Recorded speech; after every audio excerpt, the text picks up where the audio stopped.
Hello, everyone. I want to welcome everyone today to our Lunch and Learn. This Lunch and Learn is being brought to you by a collaboration between Oklahoma Human Services, University of Oklahoma, Ann and Henry Zaro School of Social Work, and the Oklahoma Adoption Competency Network. We appreciate everyone joining during your lunch noon hour. I'm going to go ahead and get started and make sure to respect everyone's time and the great information being discussed today. First, let us go over a couple housekeeping rules for our time together this afternoon. We are recording this meeting. By participating, you are giving your consent to be recorded. Go ahead and help us reduce distractions so that we can all focus and participate. We have muted everyone to make it possible for everyone to hear the speakers. We want you to express your thoughts and questions, so please utilize the chat for this purpose. We will monitor the chat and questions will be touched upon during our Q&A time during the last 15 minutes of the webinar. We want to see you, so if you're willing and you can, please turn on your video. If you're unable to, that is fine also. To receive information about other post-adoption events, please list your name and email in the chat and we'll make sure to add you to our contact list. Remember confidentiality. It is vital that we protect confidential information, so we will not share specifics such as names, details, etc. about adoption cases, people, or children. CUs are now available to professionals for this training. Foster parents attending this training will also receive 1 hour of training credit for the 12 hours of in-service training that you need each year.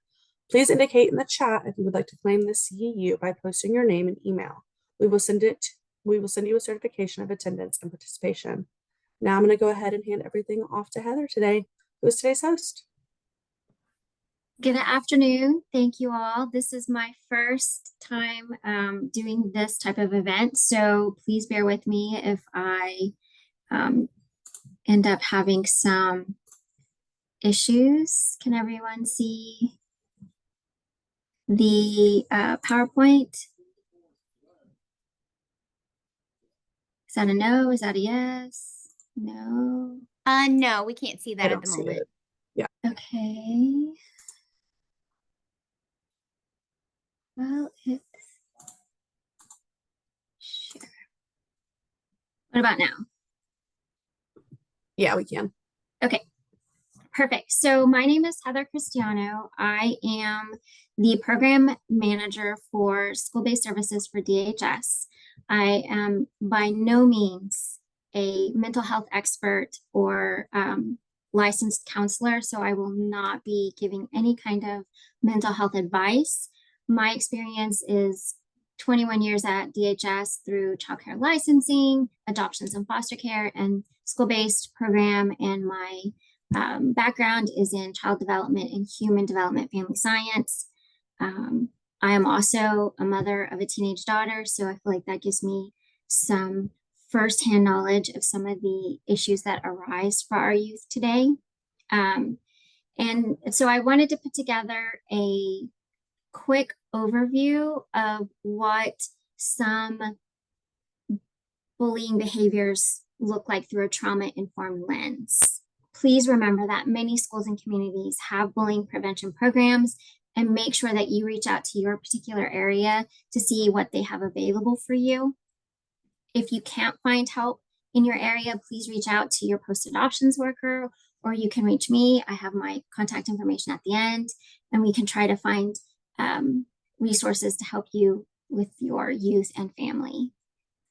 So the objectives of today are to define bullying through a lens of trauma-informed care, identify some behaviors that can be classified as bullying, define roles of bullying behavior, risk factors for bullying behavior, and then identify some potential triggers specifically for adopted youth, and then provide maybe some trauma-informed language to utilize in bullying discussions and some strategies around bullying behavior.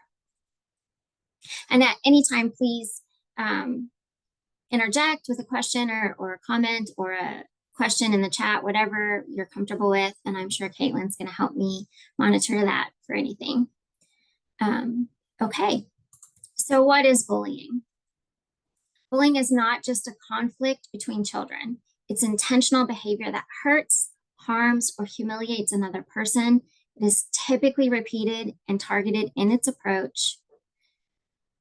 And remember that bullying is not that anyone can bully, right? But typically, the children who bully lack empathy, compassion, understanding of others' feelings. They may have underdeveloped social skills. They crave control, or sometimes they lack awareness that the behavior that they're doing is perceived as bullying. So think about the children who are in your homes or that you work with, and they're coming from situations. This is targeted towards the adopted youth and foster care youth. They are coming from situations where they may have witnessed negative or maladaptive behaviors. They've witnessed conflict or neglect, and that's forced that child to develop skills to survive.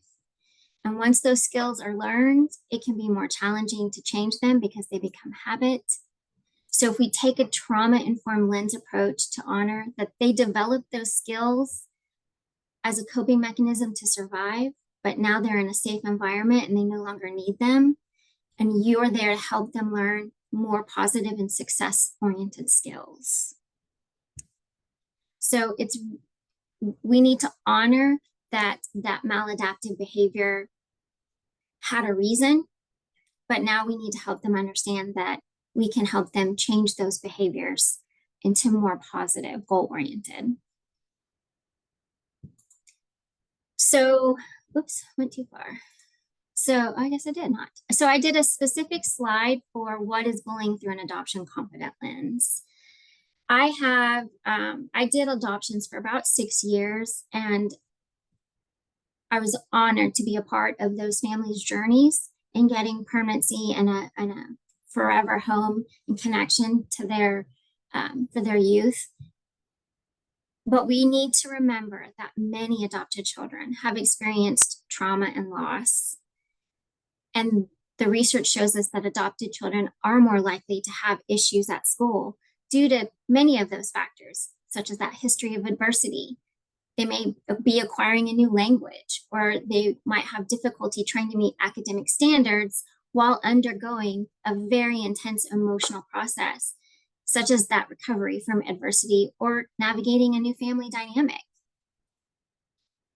We need to honor the fact that they are experiencing grief from loss of either a biological family, maybe a culture of origin, familiar foods, friends, schools, and a loss of community. Those are all added stressors that can develop into negative behavior patterns if we don't redirect it into positive coping strategies. And children who are adopted may have a greater risk at more psychological issues, such as violent tantrums or depression, anxiety, or other maladaptive behaviors. Adoption is an amazing thing, but it's also a time of grieving and loss for many children. So it's our goal and our responsibility as the adults in that youth's family to remain calm and compassionate and supportive as they work through grief. They may even have guilt because they're happy now and they feel they should be sad, or maybe just anger at the situation because they've been through a tough time and it's okay for them to be angry. So our adopted youth experience greater numbers of learning problems or special education needs because they are dealing with so much. And we need to have compassion and care around the language and the conversations that we have with them. So let's talk about the data.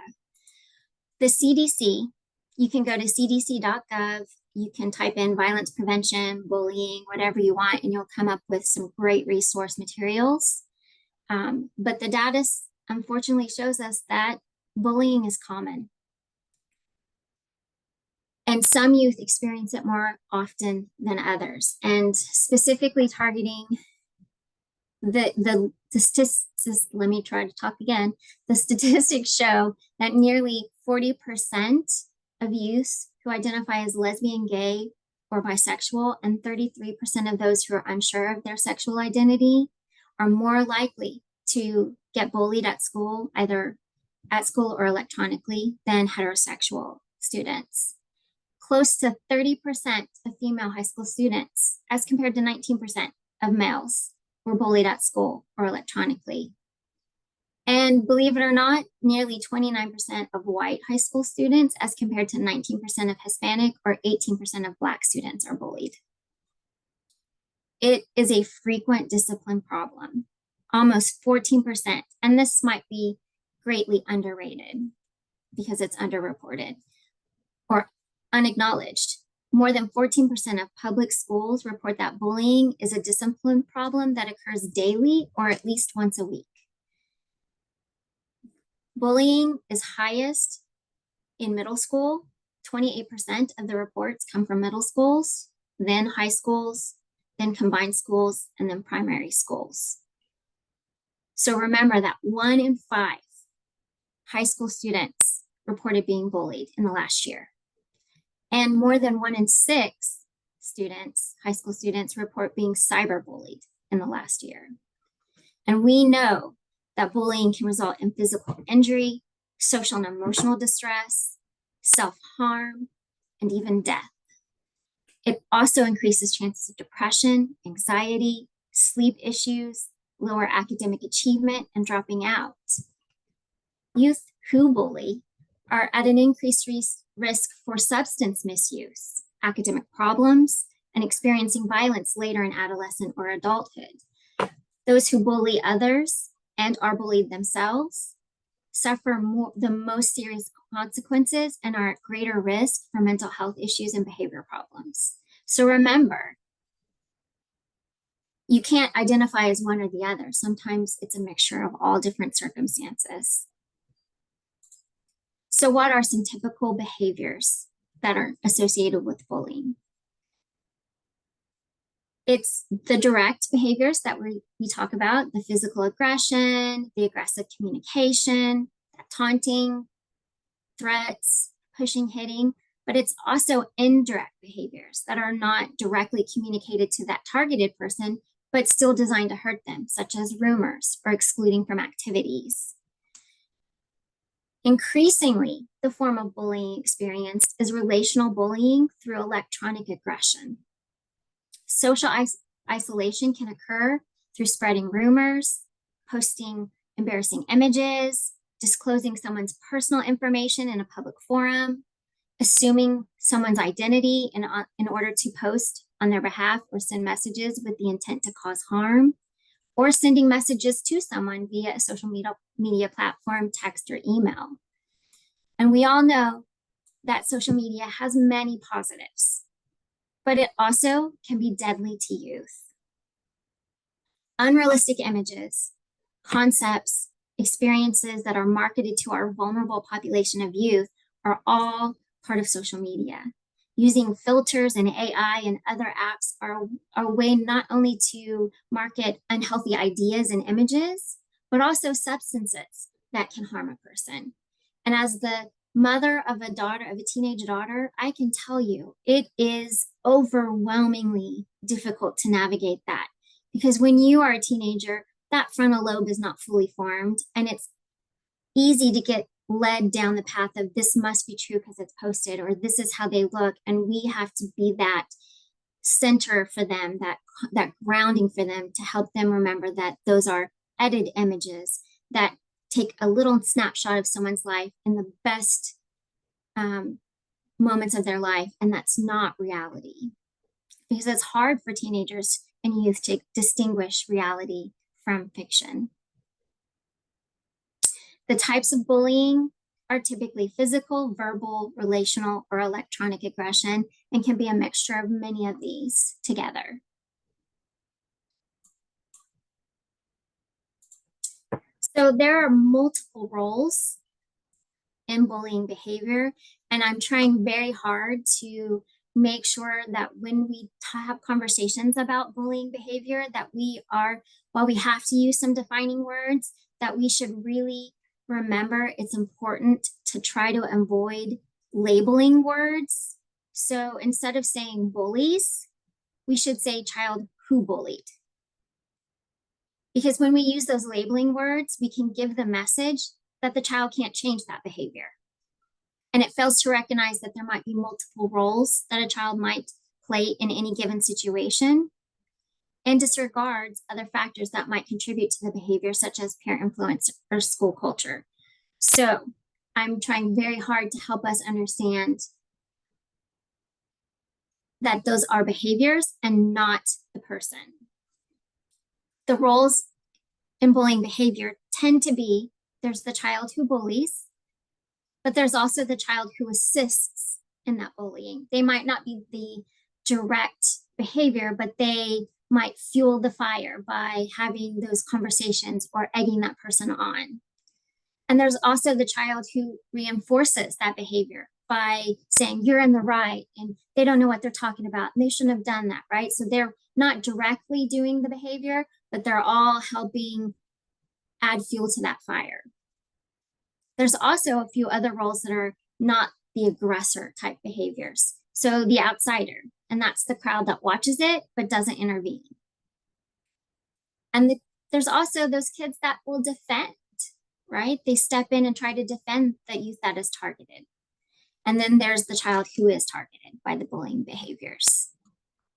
So in any given situation, a child can be in the aggressor role, and in the next situation, they might be the child who is targeted, right? So these are fluid roles that happen even within the same circumstance or in the same situation, can be fluid. And we have to remember that when we're having those conversations. So some risk factors for youth. Obviously, perceived differences are a huge deal, because if we keep in mind that during adolescence, our brains are wired differently. They seek to be part of a group, right? That is one of the key components of being an adolescent, is I have to blend in, I have to fit in, I have to be a part of a group. So any perceived differences like clothing or financial situation or size or different types of family, or I'm just new to the school, all can play a part in this risk factor for being a youth that is bullied or targeted.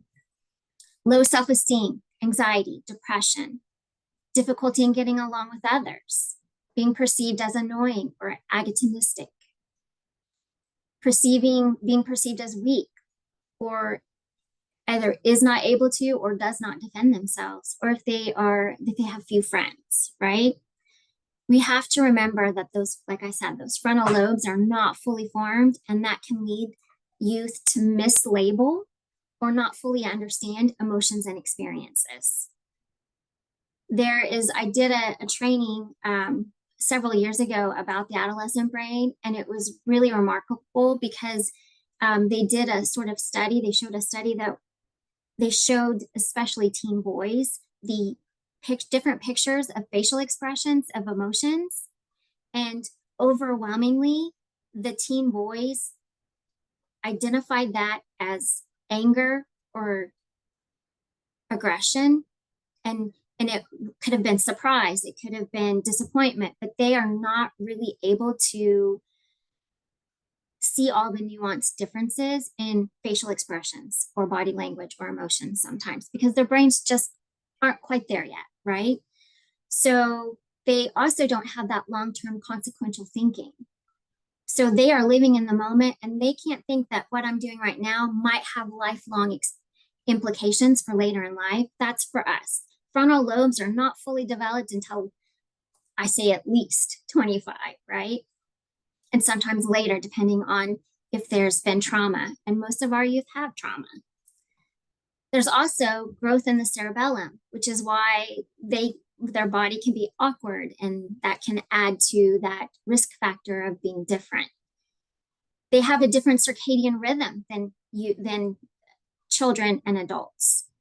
Their circadian rhythm sets about an hour after adults and children. So that means that's why they want to stay up later, because their melatonin hasn't really clicked in their brain quite yet. But they need sleep. Our adolescents need at least 9 hours of sleep a night to get all of that growth in. There's also myelin growth that's occurring, which the most active times in the brain are early childhood and adolescence, because in early childhood, they're making those connections, right?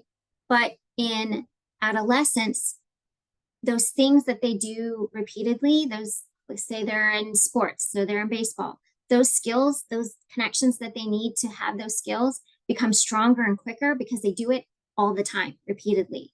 And what they're not using, say it's a foreign language or painting, those connections start to get pruned away. So all of this brain development is going on. And to add to that beautiful pot of crazy, right?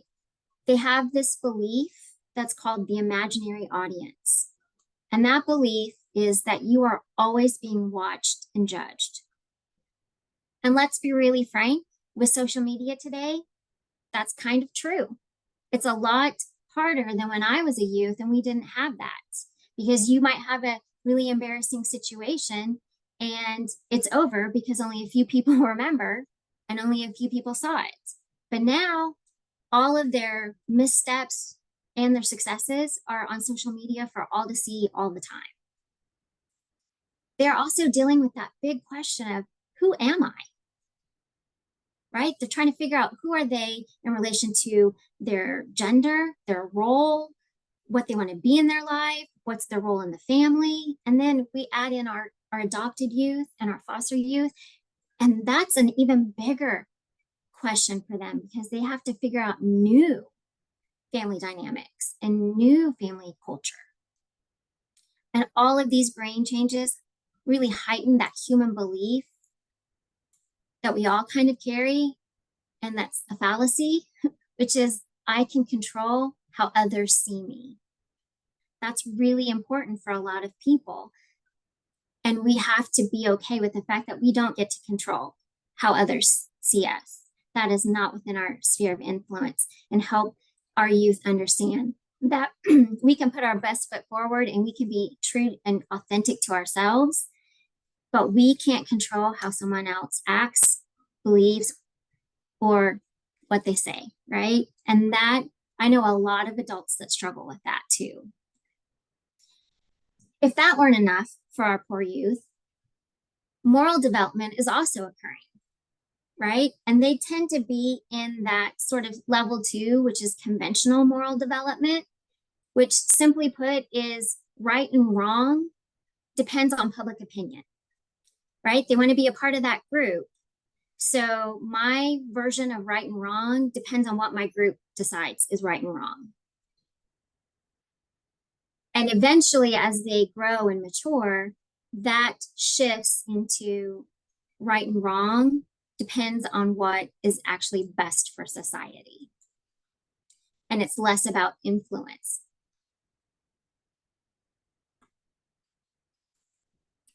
So what are some signs that youth are being bullied? Remember, it's a complex phenomenon because we are complex human beings, and it can be difficult to understand. But recognizing some of these signs may help you become aware and open yourself to some conversation, right? So if you see a new or increased anxiety, if you see behavior changes, more easily upset or more moody, if appetite changes, if sleep patterns change, or they lose interest in activities or things that they used to enjoy, these are all signs that you need to pay attention to. Something is up. We also need to recognize that unhealthy relationships and recognizing those signs to help them create healthy relationships is a key way to stopping escalation of violent behavior, right? And so what are some unhealthy relationship signs? Well, an unfair power dynamic, right? One person has all the control. If one person is monitoring or clocking, keeping tabs on that other person, where you at, what you doing, who you doing it with, share your location with me, right? Disrespect, so making fun of or talking about someone behind their back. If that bullying behavior, that's an unhealthy relationship, right? Harassment, which is simply put, unwanted, unwelcome, and uninvited behavior that makes someone else uncomfortable. Power imbalance in social status. So if one is more popular than the other. That can cause a power imbalance. If there's a group of children, there's going to be different cultures within that group, right? It doesn't have to be ethnic culture. It can be family culture. It can be community culture. But if there's a dominant culture group and a non-dominant culture group, the dominant culture group that disrespects or devalues that non-dominant culture group, that's an unhealthy relationship. Or treating a friend in a way that hurts them and that you don't stop when asked. Those are all signs of unhealthy relationships. And remember, relationship means connection with someone else. It's not necessarily a romantic relationship. This can be a friendship. This can be a team. This can be a group or a club or just a group of friends.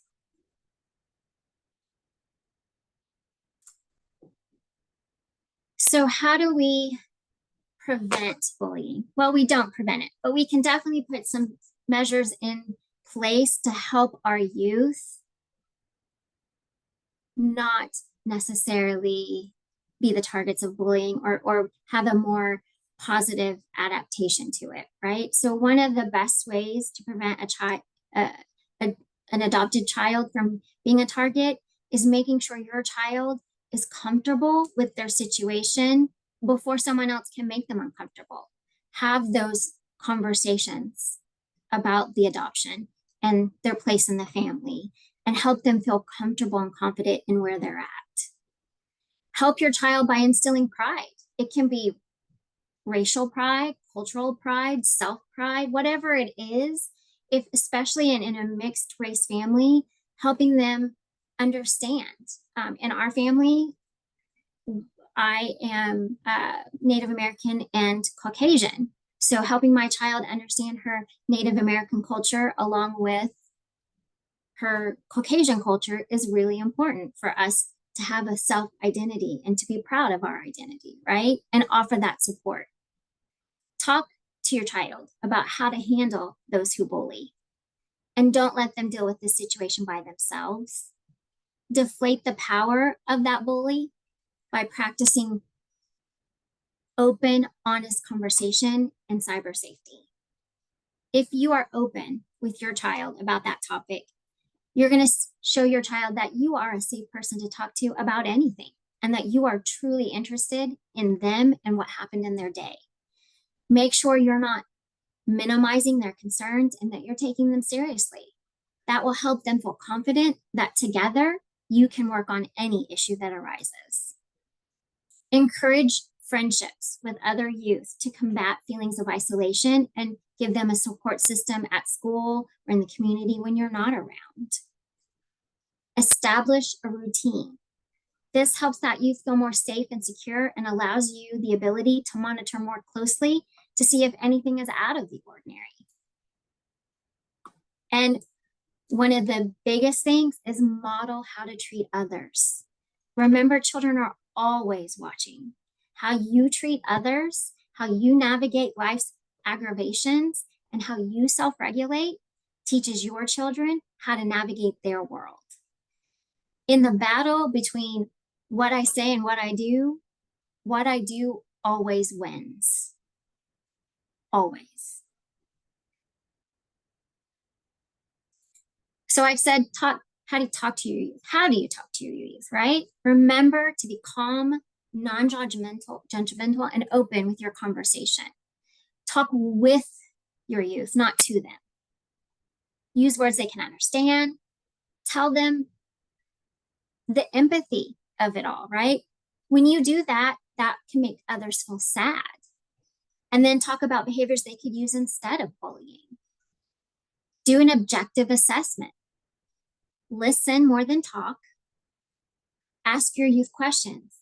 How do you think it feels when they're bullying? How does it feel when they bully others? How do you think others feel when you're bullying them? Why do you choose to bully? Talk to them about reasons why people choose to bully others. And that comes back to that conversation of you've learned some skills that helped you survive, and I'm so proud of you for that. However, you're safe now, so let's find ways to make positive connections and positive skills. Be open and non-judgmental so that they might feel safe to open up to you.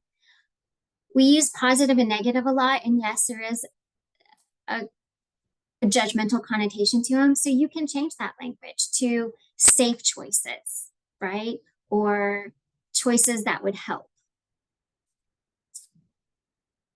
You can't just talk to them, right? Though you can help them scaffold to help them reason it out. So listen to what they're saying and then gently guide them like you would an early childhood child.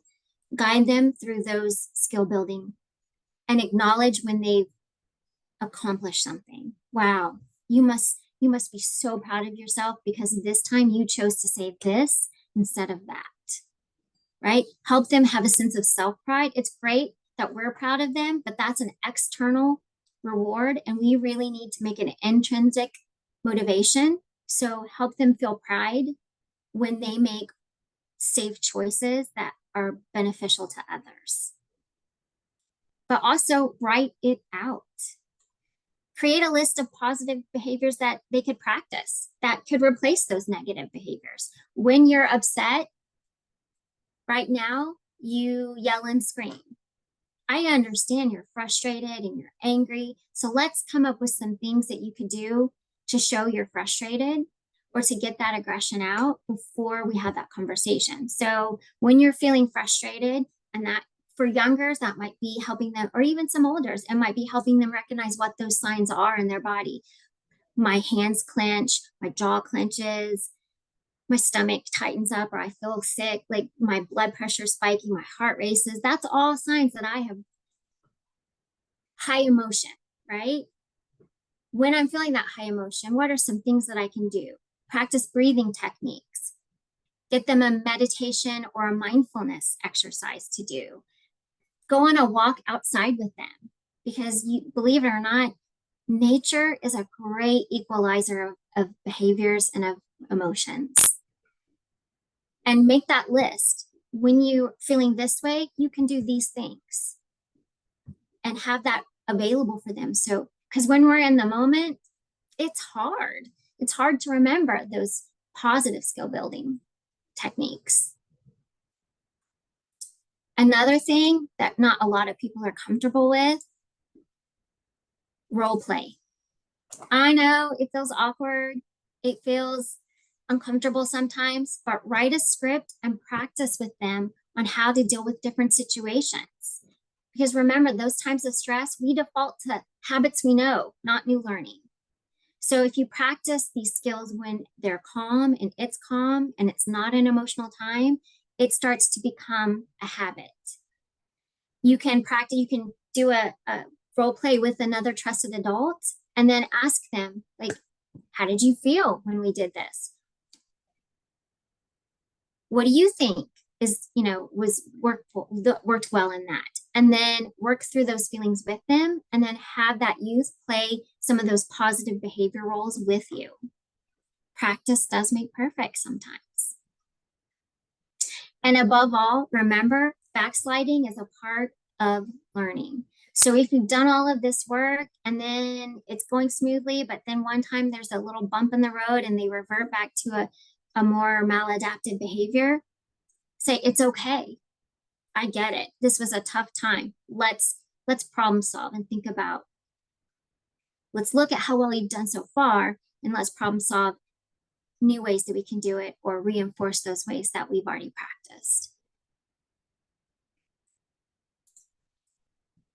Strategies to minimize aggressive behavior in others, right? So your youth is the one that's being aggressive.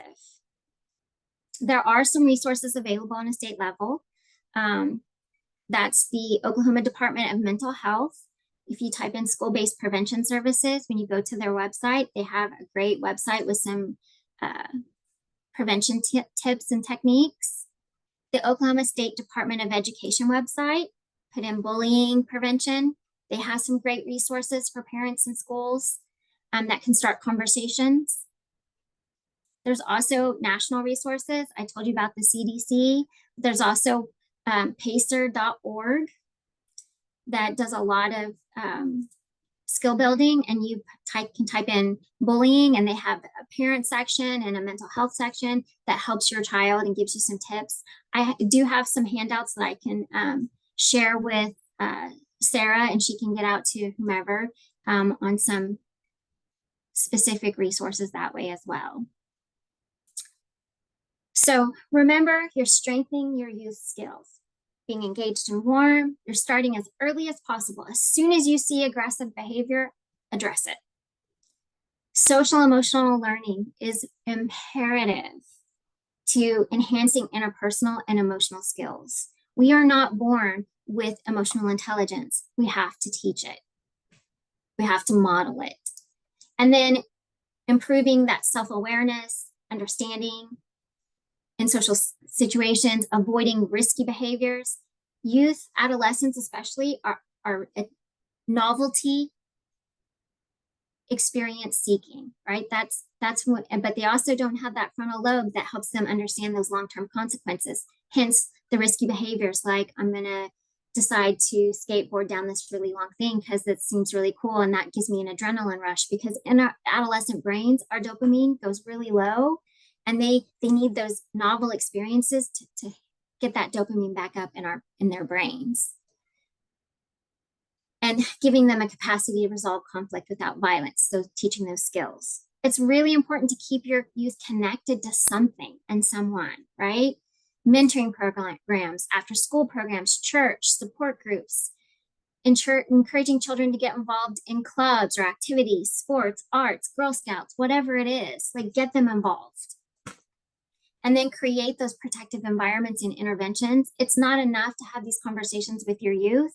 You have to work with your school, your church, your community in order to create those safe places and to create that net that will protect the youth, that they don't have to fall through the cracks. You have to have those conversations with your school. And it also shows your youth that you are advocating for them. And then utilizing mental health supports for children and families. We don't have all the answers. So reaching out to mental health professionals to get them involved is a really great way to help our youth navigate these big emotions. So pushing boundaries and experimenting with those negative uses of their power is normal for some young people. And with our guidance, they can learn to redirect that behavior and become positive leaders. Kids who do bullying behaviors need to know that unkind and hurtful behavior is against the rules, and they have to face consistent, age-appropriate consequences. Don't lecture. Use practice as a management tool to address those unsafe, disrespectful behaviors. They're going to tune out a lecture.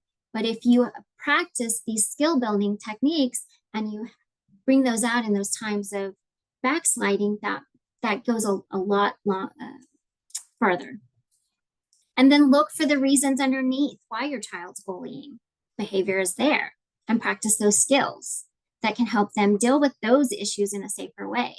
Remember, anger is typically not, it's a symptom, it's not the cause, right? Typically there's a fear or some kind of, well, typically it's a deep-rooted fear in something. So you have to get down to why they're angry and address that issue. What we practice is what we pull out in our stressful moments. And dealing with, it's always about what I do, not what I say. Dealing with the disappointment of not getting what you want, of having to wait your turn, feeling upset by what someone else said or did, or even understanding another person's point of view can be a challenging situation for many people, not just youth. And calming down instead of exploding in anger are all skills that can be learned and practiced as they become habits. There are some commonalities, even though research has shown us that children who bully come from a multitude of backgrounds, right? There's many differences, but there are some common traits that they typically share. They have one or more of the following traits. They're more quick to blame others, and unwilling to accept responsibility for their actions. They lack empathy, compassion, or understanding for others' feelings. They may be experiencing bullying behaviors themselves, right? They might have underdeveloped social skills, and so that awkwardness leads them to lash out rather than develop those skills. Or they may not know how to develop those skills. They want to be in control. And this is critical for our youth because they have had so little control in their lives that this is a way for them to gain some kind of control. They might be frustrated, anxious, or depressed. Or they might be trying to fit into a peer group that encourages bullying, where that behavior is acceptable. Or there is that ability or that non-ability to recognize their behaviors as bullying, and they believe that they're just joking around or teasing. Those that are intimidated, we need to encourage them to speak up, right? We can't solve all of their problems for them, but we can be a safe place for them to figure it out. Encourage that real conversation about what's going on in their lives and make sure they know the resources available to them, and be an advocate for them through the school, mental health services, and community.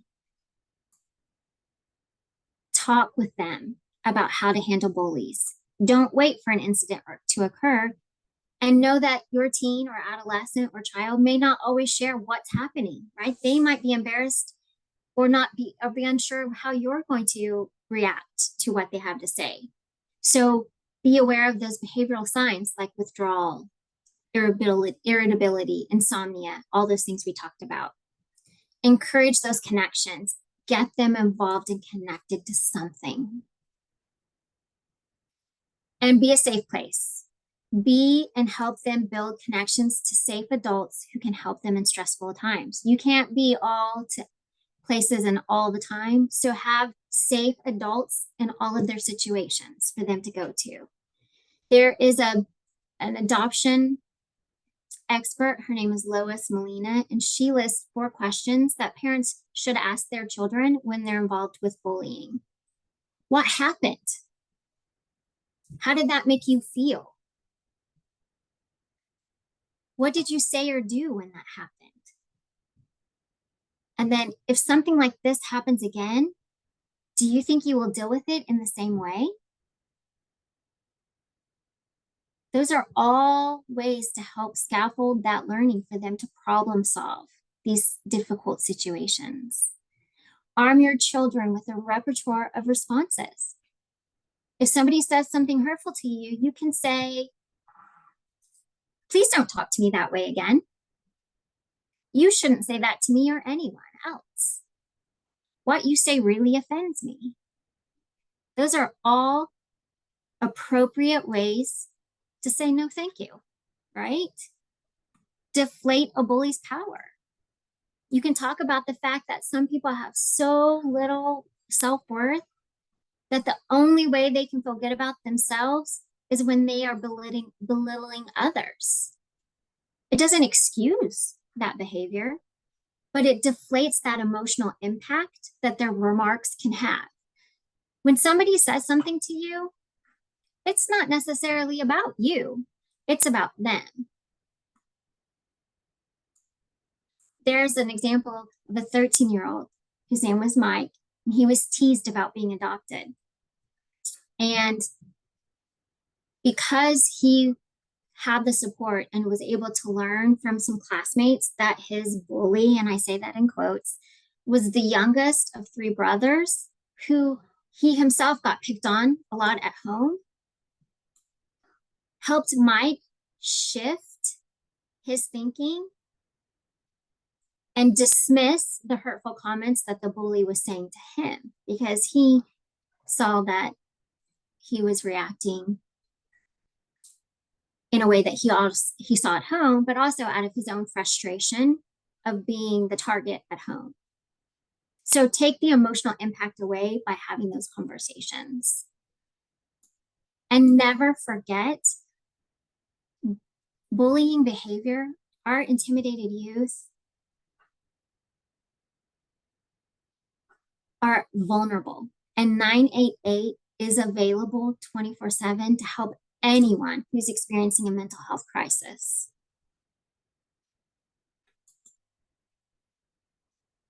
Unfortunately, there's no quick fix for those behaviors. It will take consistent positive reinforcement of appropriate behaviors to help with those aggression issues, and working with a mental health professional, your school's child, your child's school, and your child in order to have those consistent boundaries, expectations, and communication will help strengthen your child's skills and lead to future success in school and life. Remember, you have to teach your child what appropriate boundaries are for themselves and others. So have those conversations with your family and friends and school and community about what are some common types of bullying.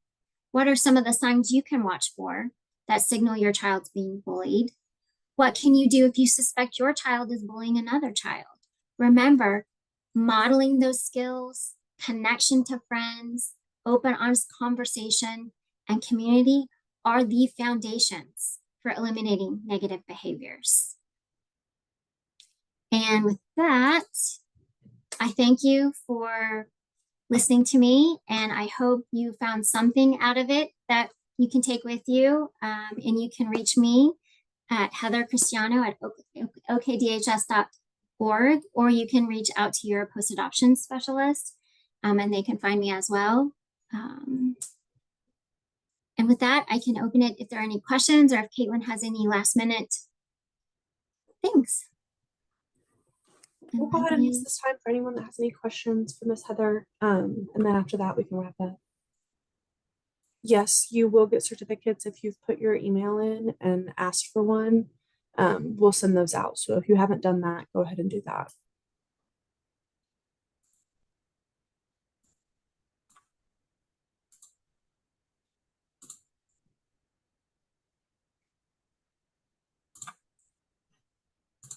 I also just wanted to add that connecting adoptive youth to other adopted youth is a really good way to strengthen that community and make them feel like they're not the only one. So bullying might not sting as much. Absolutely. And if you're looking for a support group, email me and I'll help you find one.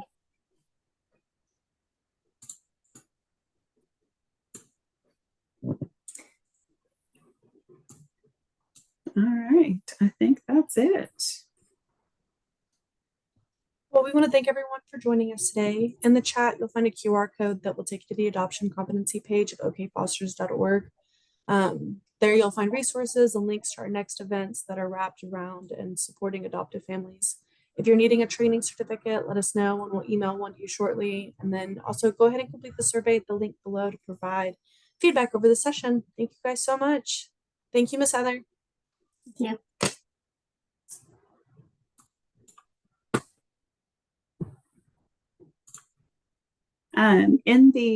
In the survey, there's also a place that you can check if you want a copy of the PowerPoint or any of the information that was shared.